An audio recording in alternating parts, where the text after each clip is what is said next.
Okay, thank you very much. पता है पंकज, बहुत सारे लोग थे डिस्को में जब आयशा का खून हुआ, और एक एक का फोन ट्रैक करना कि मर्डर के वक्त आयशा और यशवंत के पास तो नहीं था कोई।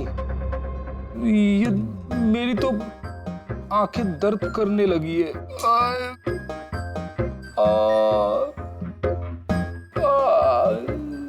अरे ये साइलेंट को आंख पे लगाना बंद करो फ्रेडी सर। 50 और लोगों के नंबर है जिन्हें ट्राई करना है, ये काम शुरू करो। ये क्या है? सौरभ, अब कैसी है तबीयत तुम्हारी?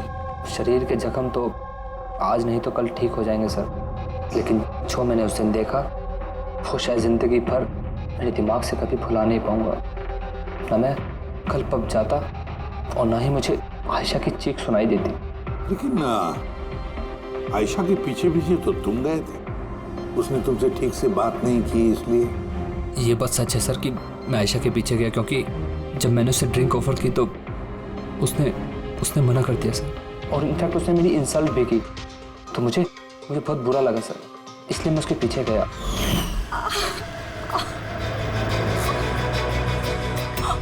किसने किया ये सब? चलो तुम हॉस्पिटल लेके चलता हूँ। रुक।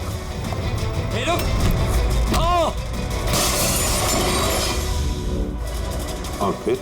मुझे अभी भी याद है कि जब मैंने उसकी कलाई पकड़ी तो बिल्कुल भी नॉर्मल नहीं थी, वो आम इंसानों जैसी कलाई थी ही नहीं। मुझे बिल्कुल अजीब सा एहसास हुआ सर।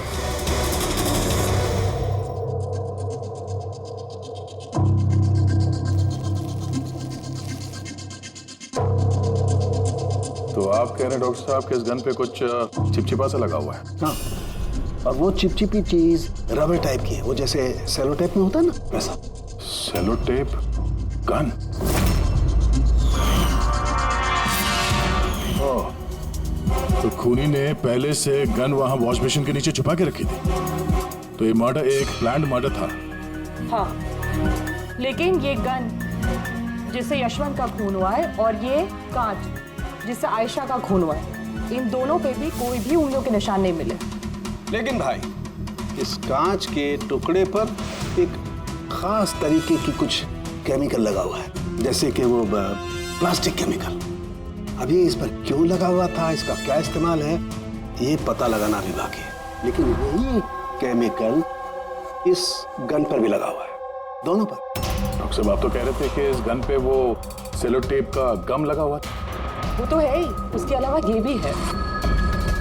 उसके अलावा ये केमिकल भी है,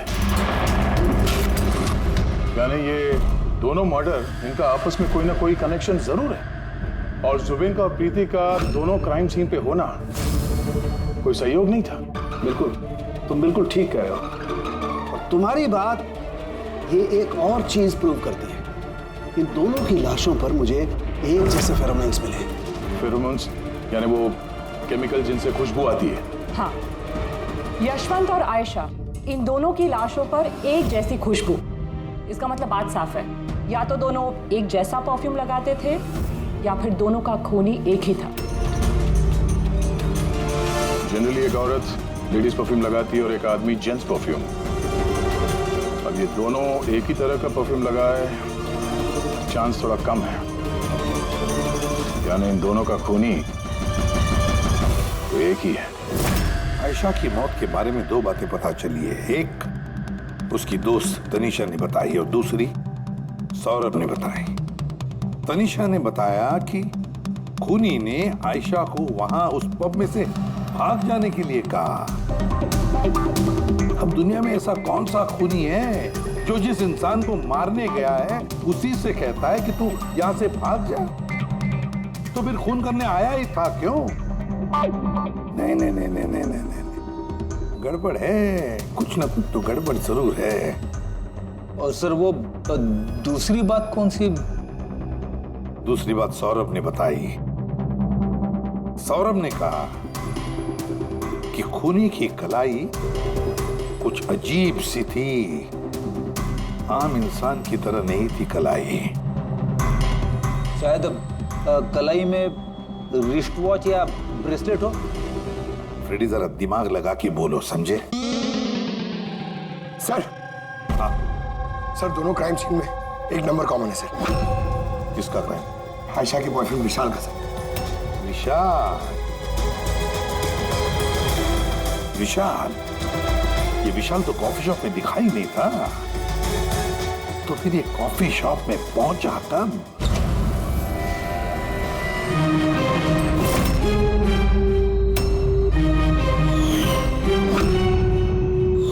रायमा जी, आप और यहाँ?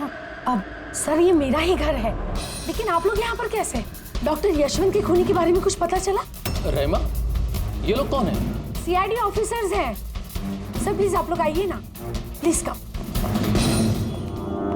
सीआईडी? और सर ये मेरे हस्बैंड हैं और ये मेरा छोटा बेटा संदीप। और बड़ा बेटा विशाल, वो कहाँ है? लेकिन बात क्या है सर?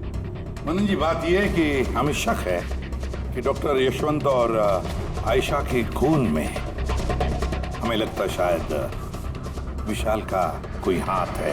ये आप क्या कह रहे हैं? आरोप साबित नहीं हो पाया, किसी को पकड़ नहीं पाया, तो किसी को भी फंसा देंगे आप? देखिए, सीआईडी का काम है मुजरिम तक पहुंचना, ना कि किसी बेगुनाह को पकड़ के ये केस बंद कर देना।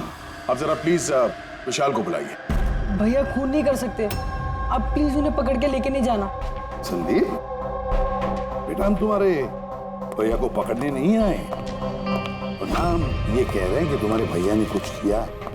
हम तो तुम्हारे भैया से कुछ सवाल करने वाले हैं, और क्या। आप लोगों को मुझ पर शक है? एक मिनट विशाल, तुम अंदर जाओ, मैं इन सीआईडी वालों को तुम्हें परेशान नहीं करने दूंगा। देखिए, सीआईडी के काम में दखल देना भी एक जुर्म है, इसलिए प्लीज हमें अपना काम करने दीजिए। विशाल,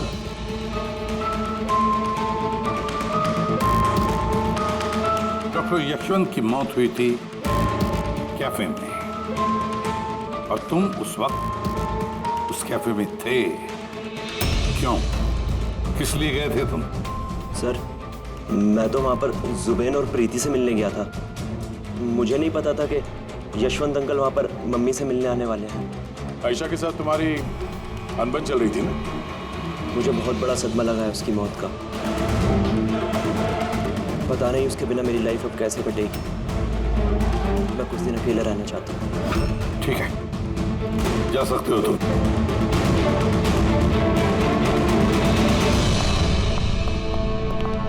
अरे, आप लोग फिर से यहाँ पे भी? कभी कभी अपने घर पे जाते हो कि नहीं? हमेशा विशाल के आसपास ही नजर आते। नहीं सर, ऐसी कोई बात नहीं है। एक्चुअली बहुत उदास है ना आजकल, तो हमने सोचा कि उसके साथ ही रहें। और जिगरी दोस्ती है, हाँ? जुबीन, प्रीति, विशाल, कड़ी नजर रखनी पड़ेगी इन तीनों पर।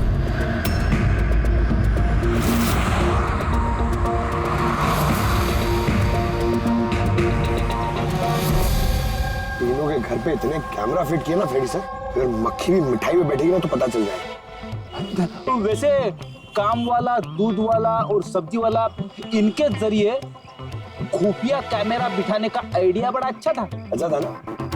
मेरा नहीं था, दया सर का था। अच्छा? हाँ, और उन्होंने हम दोनों को यहाँ बैठा दिया ताकि हम यहाँ का सीसीटीवी फुटेज भी रिकॉर्ड करें।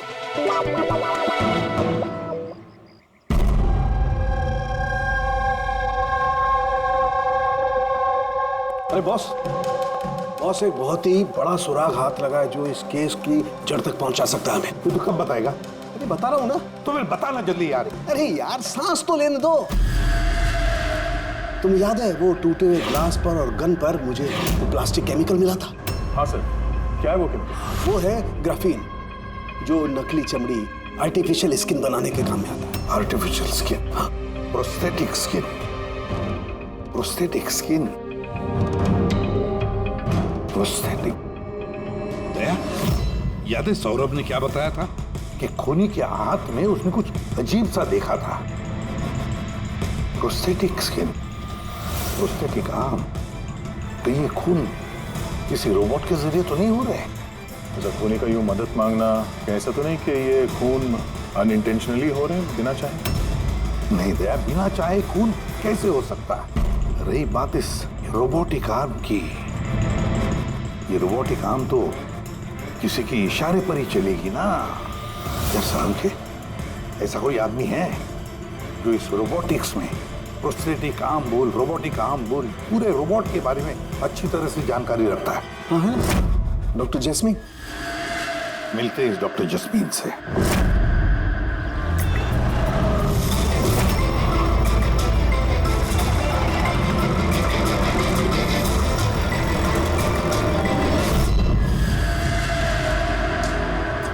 डॉक्टर जस्मीन, हम ये जानना चाहते हैं कि अगर ये ऐसा वाला प्रोस्थेटिक हाथ लगाया हो, रोबोटिक आर्म, तो क्या वो आर्म, वो हाथ किसी दूसरे के इशारे पर काम कर सकता है? मतलब नकली बाजू लगाया गया है ए को, लेकिन इस बाजू से क्या काम करवाना है इसका कंट्रोल ए के पास नहीं बल्कि बी के पास है।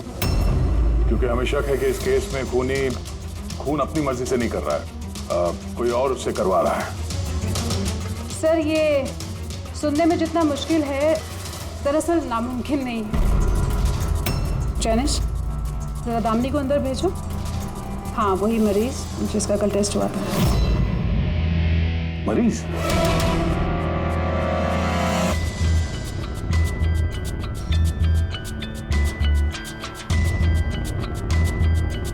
सर दामिनी ने अपना दाहिना हाथ फैक्ट्री में काम करते हुए गंवा दिया था। हाँ सर, मशीन में आ गया था मेरा हाथ, इसलिए हमने इसे ये लूक आर्म लगाया है जिसका कंट्रोल इंसानी दिमाग के पास ही है। एक नकली बाजू इंसानी दिमाग के जरिए काम कर रहा है, मगर कैसे? सर साइंस ने बहुत तरक्की कर ली है। ये योला यानी लूक आर्म अपने आप में एक नया और पहला आविष्कार है। मान लीजिए इसमें एक चिप है या यूँ कहिए इसमें एक सॉफ्टवेयर है जो इंसान के दिमाग की फ्रीक्वेंसी को पकड़कर ठीक वैसे ही काम करता है जैसे एक नॉर्मल ह्यूमन बीइंग का हैंड, उठना, बैठना, चलना, ये सभी कमांड्स को समझता है। ग्रेट, साइंस ने वाकई बहुत तरक्की की है। वाकई रोबोटिक आर्म।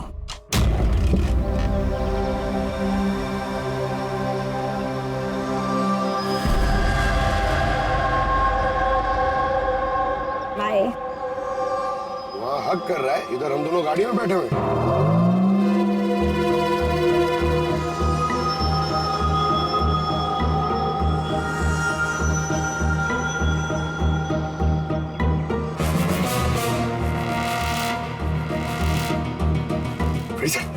ये विशाल तो प्रीति के घर जा रहा है।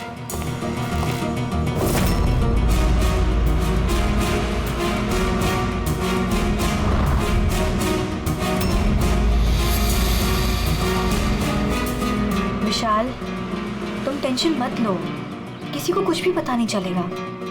हम कोई ना कोई रास्ता निकाल लेंगे, ओके?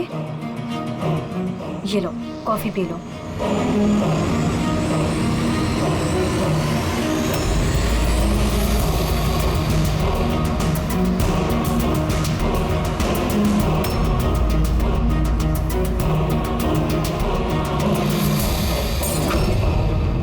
विशाल, प्रीति, प्रीति बाहर।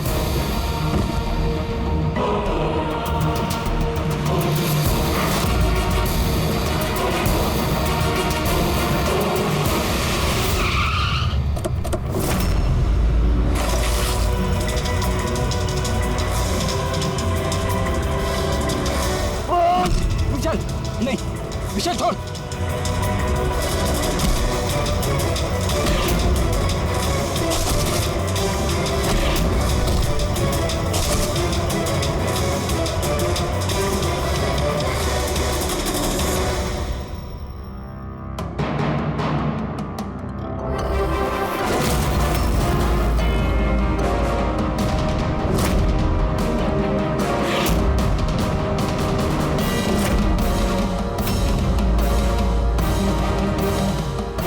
मैं मानता हूँ आयशा और डॉक्टर यशवंत का खून मेरे ही हाथ से हुआ था। तुम यहाँ क्या कर रहे हो? क्या हुआ? क्या हो रहा है ये? मुझे नहीं पता क्या हो रहा है मेरे हाथ को। कुछ प्रॉब्लम? क्या हो रहा है, बता क्यों नहीं रहे हो? डॉक्टर के पास लेके जाओ। ये क्या कर रहे हो?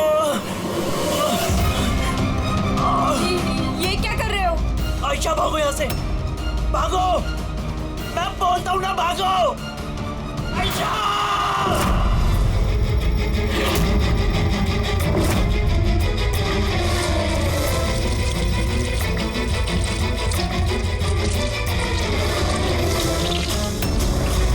डॉक्टर निकलो यहाँ से।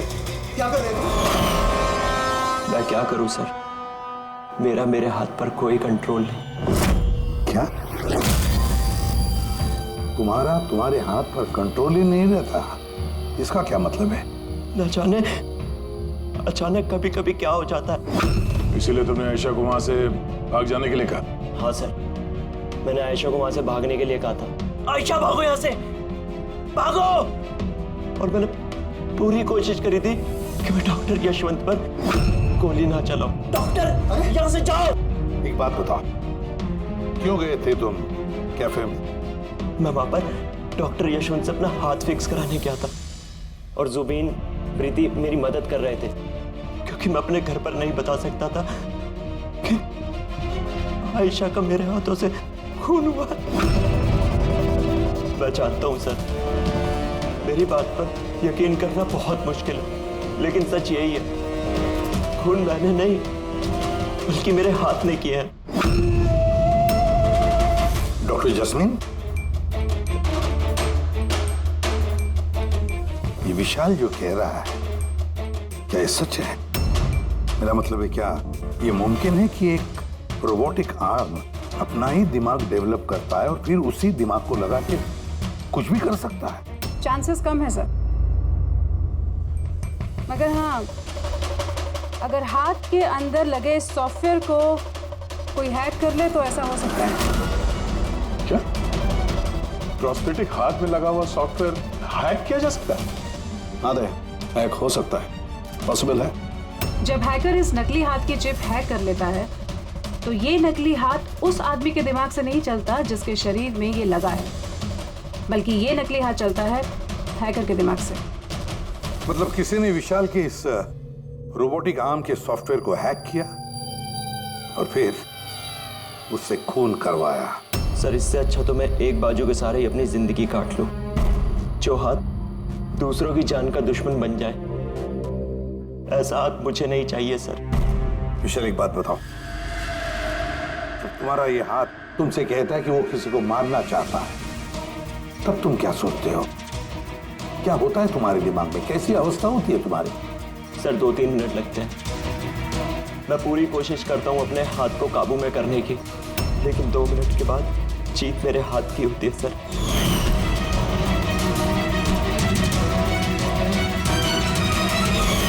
चिंता मत करो, अब हम तुम्हारे इस रोबोटिक आर्म के अंदर एक ट्रांसमीटर फिट करेंगे, जिससे हमें पता चलेगा कि वो किसी को मारना चाहता है या फिर किसी और से उसे इशारा मिल रहा है कि जाकर खून करो।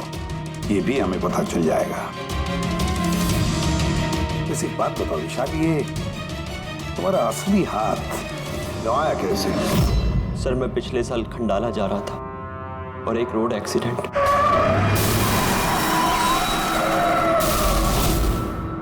बस। जिंदगी में हमें कई बार इम्तिहान देना पड़ता है।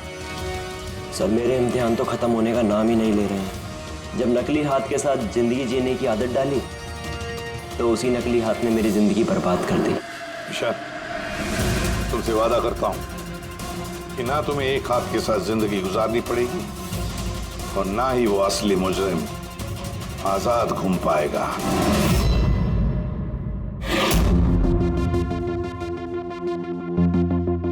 विशाल, मुजरिम ने पहले विशाल से आयशा का खून करवाया। आयशा, जिससे विशाल बेहद प्यार करता था। फिर खून करवाया डॉक्टर यशवंत का, जो विशाल की मदद करते थे। और फिर जान लेनी चाहिए प्रीति की, जो विशाल की दोस्त थी। सारे के सारे विशाल के शुभचिंतक,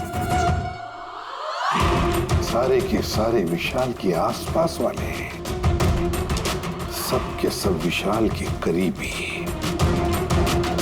तो फिर ये मुजरिम कौन हो सकता है? कौन हो सकता है ये मुजरिम? ये भी तो कोई करीबी हो सकता है, विशाल का करीबी।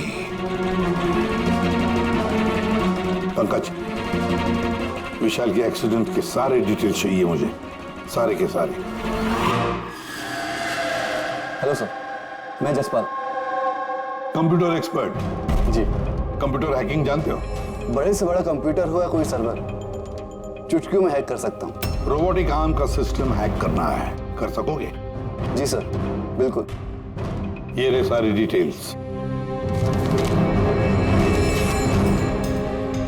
हो जाएगा सर, और इसके लिए मैं ट्रेस राउटिंग का यूज करूँगा। Trace routing? जी हाँ सर, इस तकनीक के जरिए विशाल के आसपास के जो भी कंप्यूटर हैं उन्हें देख सकता हूँ। अक्सर मशीन के आखिरी में जो होस्ट नेम एड्रेस होता है वही हैकर का होता है। अच्छा। और ट्रेस राउटिंग के जरिए हम शहर के किसी भी इलाके में बैठा अगर हैकर होगा तो इजीली पता चल जाएगा। फैंटास्टिक। अब जिस किसी ने भी विशाल के रोबोटिक आर्म का सिस्टम हैक किया, अब हम उसके सिस्टम को हैक करेंगे।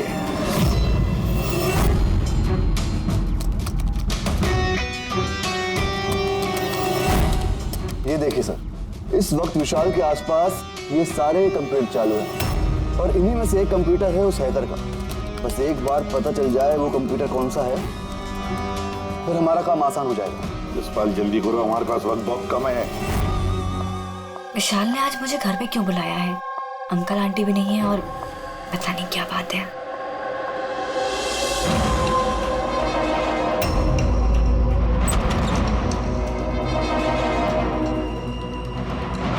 विशाल,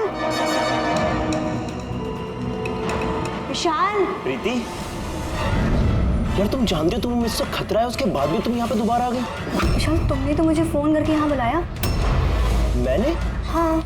मैंने कब बुलाया? तब तुमने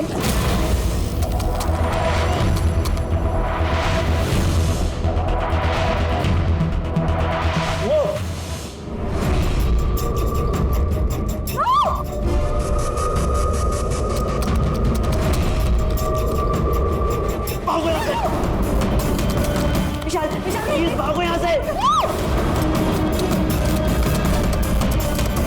विशाल please, Vishal, Vishal please.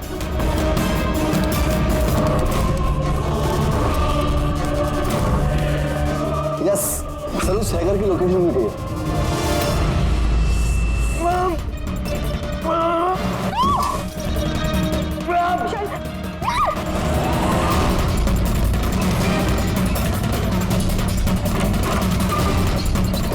Sir आप यहाँ पे।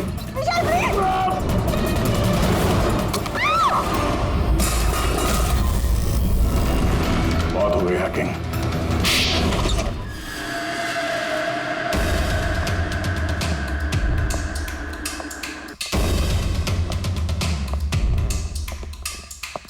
फिर आ गए आप लोग। अब ये मत कहिएगा कि आप विशाल को पकड़ने के लिए आए। जी नहीं, हम विशाल को पकड़ने नहीं आए, खूनी को पकड़ने के लिए, जो इस वक्त यहाँ पर मौजूद है। नहीं, और यहाँ पर क्या कह रहे हैं आप? अब अपना झूठा इल्जाम आप किसके ऊपर लगाने आए हैं? मनन जी, पिछले साल एक गाड़ी का एक्सीडेंट हुआ था कंडाला में। 3 लोग थे उस गाड़ी में।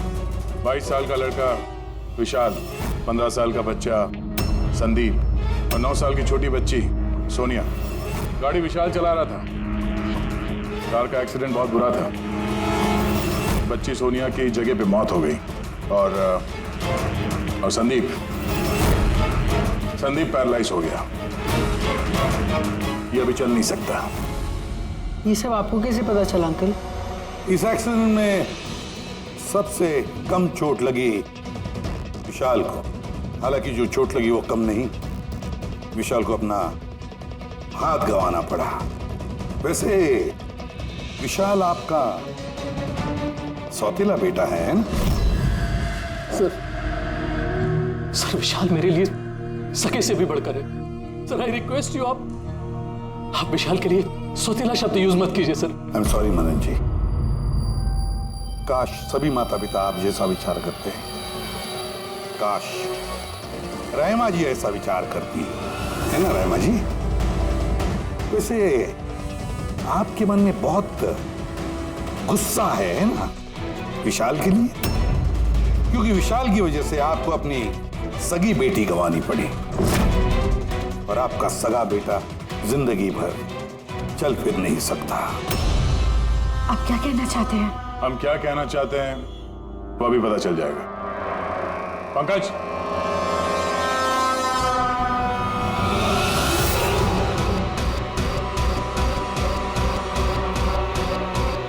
सॉरी आंटी, लेकिन मैंने इन्हें सब कुछ बता दिया कि आप ही के कहने पर मैंने ये सब किया। मैंने ही उन सॉफ्टवेयर्स को हैक किया था और मैंने सभी जगहों के सीसीटीवी कैमरास को भी हैक करके बंद किया।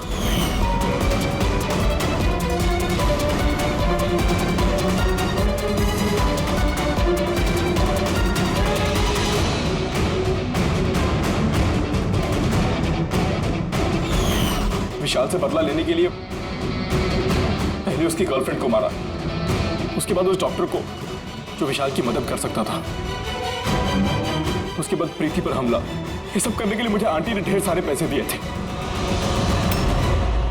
सुबीन, तुम इतना गिर जाओगे मैंने कभी नहीं सोचा था।